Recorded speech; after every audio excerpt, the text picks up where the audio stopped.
दोस्तों, इन घड़ों में दो आत्माएं हैं, यानी इस गांव में दो लोग मरे हैं और अभी तक उनकी 13वीं नहीं हुई है। यह दो घट देख रहे हैं। घट यानी घड़ा, घड़े में पानी डाला गया है और पानी में आत्मा है और पानी टपकता है यहाँ से। यह आप देख रहे हैं, यह घड़ों के ऊपर एक ऊपर से एक ढक्कन है इसका, जिसे परई कहते हैं और इसको और भी बोलते हैं। तो दोस्तों, ये दोनों घड़ों में आप देख रहे हैं, यह कुश का या सरपत का बना करके इसको स्तंभ दिया गया है और इस पर रखने का स्थान हो गया है। और यह सुतली से बांध दिया गया है। एक बांस है, बांस किसी ने गाड़ा होगा क्योंकि इस गांव में पीपल नहीं है, अब पीपल ख़त्म हो गया। यहाँ नीम है, वहाँ बबूल है और इस जगह आम है। इसको हम जहाँ खड़े हैं यह आम है। और हिंदू धर्म के अनुसार 13वें दिन महाप्रयाण करता है, यानी मृत्यु के 13वें दिन आत्मा चलती है उस यात्रा पर। ऐसा गरुड़ पुराण और अन्य में बताया गया है।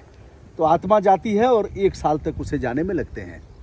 तो होता क्या है, 13 दिन तक, एक तो वैज्ञानिक मनोवैज्ञानिक पक्ष जान लीजिए, धार्मिक को हम अलग करते हैं। अगर मनोवैज्ञानिक ये है कि 13 दिन तक हम क्या क्या करें जिससे कि हमारे परिवार का जो सगा संबंधी हमसे बिछुड़ गया है, जिसने महाप्रयाण की यात्रा शुरू किया है, उसे हम भूल जाएं।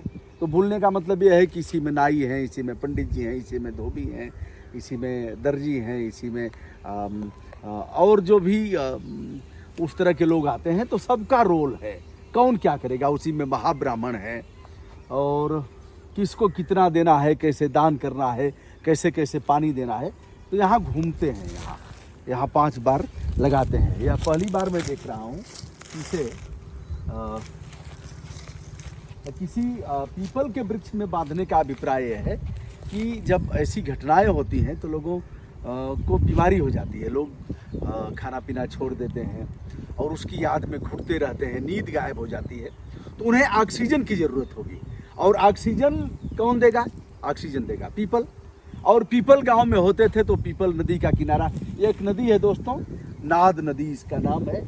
और यह पूरी तौर पर प्रदूषित है, फैक्ट्रियों का पानी जाता है। जिंदा गांव है और यह फैक्ट्रियां आप देख रहे हैं, जहरीली फैक्ट्रियों का पानी जाता है, जिसके बारे में हम बताएंगे। और वाराणसी की यह नदी है और केवल केमिकल है। तो मैं उस के बारे में भी बताऊंगा, कुछ लोगों से बातचीत करूंगा। फिलहाल मैं इस पर आता हूँ। आप कहेंगे आप स्पर्श करने से डर रहे हैं क्या? पहले हम लोग पैसा वैसा निकाल लेते थे, उसमें का रहता था, शीशा रहता था टोना वाला, तो उससे मुँह देखते थे। तो छूना ठीक नहीं है। लोग कहेंगे आप यही सब उल्टा सीधा काम करते हैं, और मैं तो यहाँ खड़ा ही हूँ। तो इसमें पानी देखिए यहाँ गिरा है नीचे, पीपल खत्म हो गए। एक बार नीचे दिखाइए, पानी गिरा है। और दोनों आत्माओं को 10वें दिन घट को फोड़ा जाएगा। महाब्राह्मण लोग फोड़ते हैं और फिर आत्मा यहाँ से निकलती है आगे, और पता लगता है कि घर के पास 3 दिन तक चक्रमण करती है। और क्या है, यह ढकोसला है, मतलब झूठा मामला है, क्या है, मैं इस पर कोई टिप्पणी नहीं करूँगा। बहुत से लोग कहेंगे आप ये भ्रम फैला रहे हैं, जो भी है, मुझे कुछ नहीं कहना है। लेकिन एक चीज़ तो है कि इतने दिन में व्यक्ति को भूल जाएगा और फिर रिश्ते नाते लोगों को बुलाना है, 10वें दिन लोगों को खिलाना है, महाब्राह्मण को दान देना है, और फिर भाई दयाद और गांवपुर को खिलाना है, क्या क्या करना है। तो इससे लोगों को भूलता है। तो यह हमने दिखाया है, दोनों घट हैं और 10वें दिन दोनों फोड़े जाएंगे। इसका मतलब कि 2 लोगों की मृत्यु यहाँ हुई है और फिर यह महाप्रयाण की यात्रा पर निकलेंगे। नदियाँ हमारी ख़त्म हो गई, ताल पोखरे जहाँ ऐसा होता था वह चीज़ें भी ख़त्म हो गई, और हमारा ऑक्सीजन प्रदाता प्राण वायु देने वाला पीपल भी ख़त्म हो गया। समय समय पर बचाने का काम करता हूँ। दोस्तों, यहाँ रहने लायक नहीं है, केवल और केवल दुर्गंध आ रही है। तो मैंने इसे दिखाया, नदी को देखने के बहाने यह भी दिख गया और मैंने इसे दिखा दिया है, बांध करके और लटका दिया गया है। तो दोस्तों, इन फैक्ट्रियों के जहरीले धुएं को आप देख रहे हैं और इसका पानी आता है। मैं गांव वालों से बात करूंगा और आपको दिखाऊंगा भी। दोस्तों, मैं हूं ब्रजभूषण दुबे, यूट्यूब चैनल ब्रजभूषण मार्कंडेय से।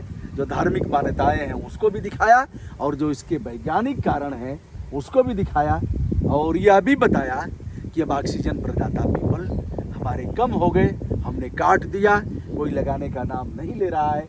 आने वाला समय बहुत दुखदायी होगा और घुट घुट करके ऑक्सीजन के अभाव में मरेंगे लोग। इसलिए जो भी इस गांव के लोग हमारा वीडियो सुन रहे हो, देख रहे हो, यहाँ कोई न कोई एक पीपल का वृक्ष उन्हें स्थापित करना चाहिए, जिससे आपका अंतिम संस्कार हो सके परिवार वालों का, और फिर ऐसे बांस गाड़ करके ऐसा न करने पड़े। विनम्रता के साथ ब्रजभूषण दुबे का सादर प्रणाम। नमस्कार।